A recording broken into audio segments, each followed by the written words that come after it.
Assalamualaikum warahmatullahi wabarakatuh. Saya Debi Izzatun Nurrahmi, NIM 190384204014. Nah, dalam kesempatan kali ini, dalam video pembelajaran ini saya akan memaparkan materi terkait protein.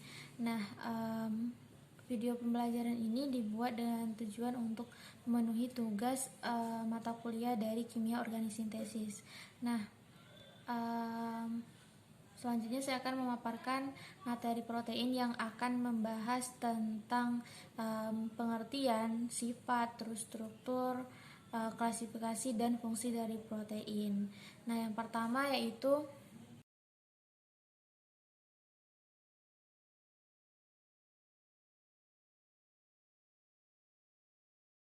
pengertian protein. Nah, protein ini terbentuk dari polimerisasi peptida-peptida, yang mana peptida itu merupakan polimerisasi dari asam amino yang berbeda.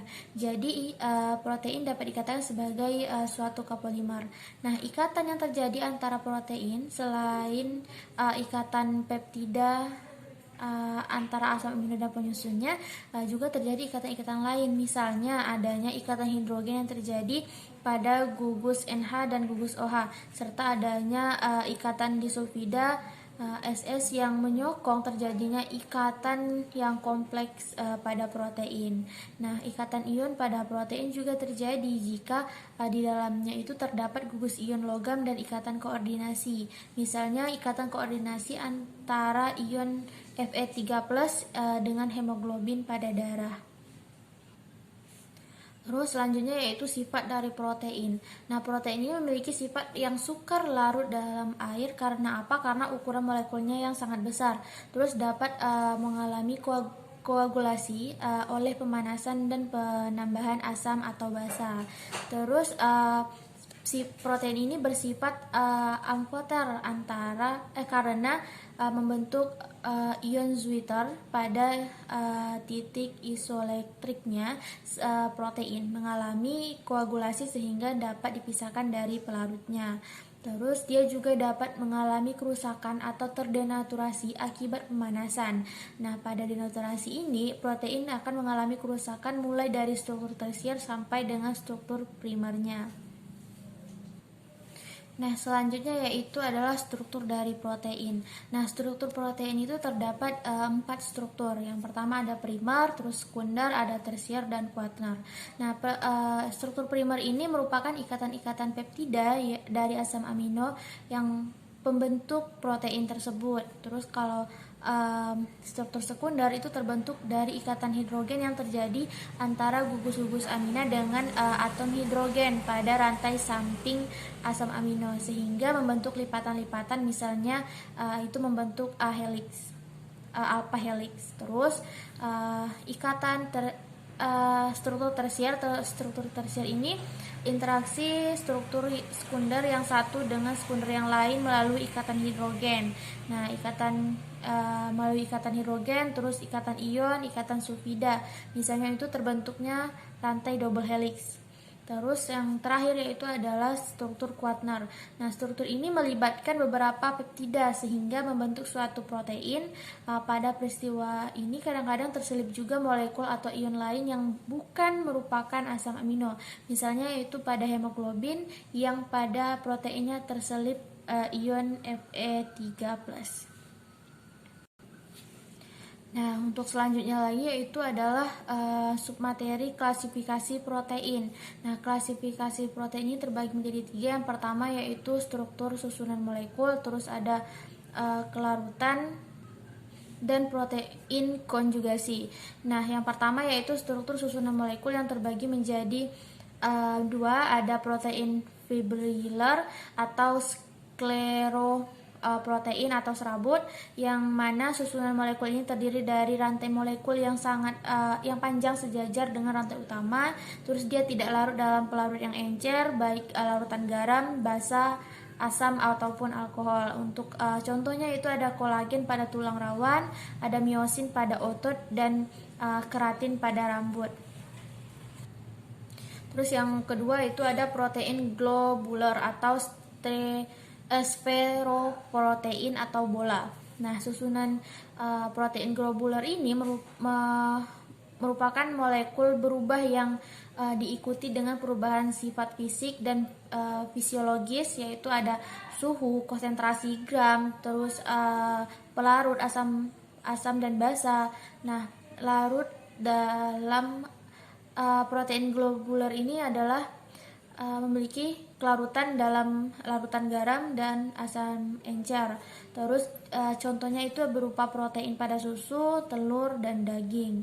Nah, selanjutnya klasifikasi yang kedua yaitu kelarutan. Nah, berdasarkan kelarutannya, protein globular itu terbagi menjadi atas ada albumin, globulin, terus glutelin, ada prolamin atau gliadin, histon, dan protamin. Nah, albumin ini adalah larut air yang terkoagulasi panas. Contohnya itu albumin telur, albumin serum, laktalbumin, dan susu. Terus untuk globulin itu tidak larut air, dia juga terkoagulasi oleh panas, dia larut dalam larutan garam, encer mengendap dalam larutan garam, konsentrasinya juga sangat tinggi. Contohnya itu ada miosinogen dalam otot, ovoglobulin pada telur. Terus ada yang ketiga ada glutelin. Nah, glutelin ini tidak larut dalam pelarut netral, tetapi larut dalam asam atau basa encer. Contohnya ada glutenin pada gandum dan orizenin pada beras. Terus ada prolamin atau gliadin yang merupakan larut dalam alkohol dalam rentang 70 sampai dengan 80%. Dia tidak larut dalam air dan alkohol yang absolut. Terus contohnya dia ada gliadin pada gandum dan zein pada jagung. Terus ada histon. Histon ini adalah larut dalam air, tidak larut dalam amonia encer, terkoagulasi juga oleh panas. Contohnya itu ada globin pada hemoglobin. Terus ada protamin. Protamin ini larut dalam air, dia tidak terkoagulasi oleh panas. Contohnya itu salmin pada ikan salmon. Nah, klasifikasi yang ketiga dari protein itu adalah protein konjugasi. Protein yang mengandung senyawa lain yang non-protein.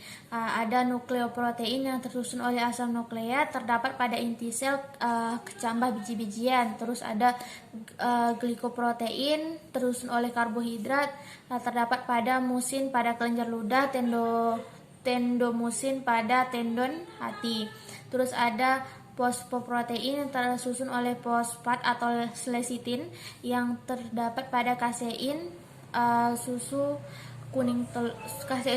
terus kuning telur. Terus ada kromoprotein yang tersusun oleh pigmen atau ion logam, terdapat pada hemoglobin. Dan yang terakhir ada lipoprotein tersusun oleh lemak yang terdapat pada serum darah, kuning telur, susu dan darah. Nah, selanjutnya atau yang terakhir adalah fungsi protein. Yang pertama yaitu sebagai enzim.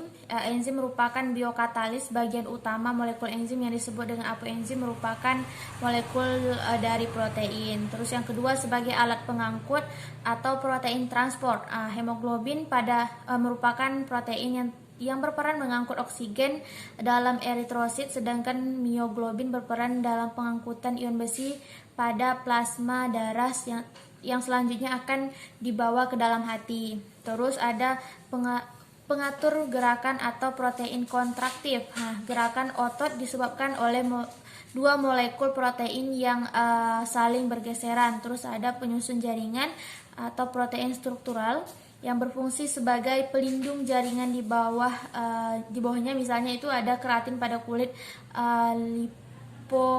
dan lipoprotein penyusun membran sel. Terus ada protein cadangan yang merupakan protein yang berfungsi sebagai cadangan makanan, misalnya itu kecambah dan ovalbumin. Terus ada antibodi atau protein antibodi yang berperan dalam melindungi tubuh dari mikroorganisme patogen. Terus selanjutnya itu ada pengatur reaksi atau protein pengatur yang berfungsi sebagai pengatur reaksi dalam tubuh, misalnya itu insulin yang berperan dalam mengubah glukosa menjadi glikogen. Terus ada yang terakhir ada pengendali pertumbuhan. Nah, bekerja sebagai penerima atau reseptor yang dapat mempengaruhi fungsi bagian-bagian DNA. Nah, Mungkin itulah tadi penjelasan terkait protein berdasarkan submateri-submateri yang sudah dijelaskan. Terlebih dan kurang saya mohon maaf. Terima kasih banyak. Akhirul kalam wabillahi taufiq wal hidayah. Wassalamualaikum warahmatullahi wabarakatuh.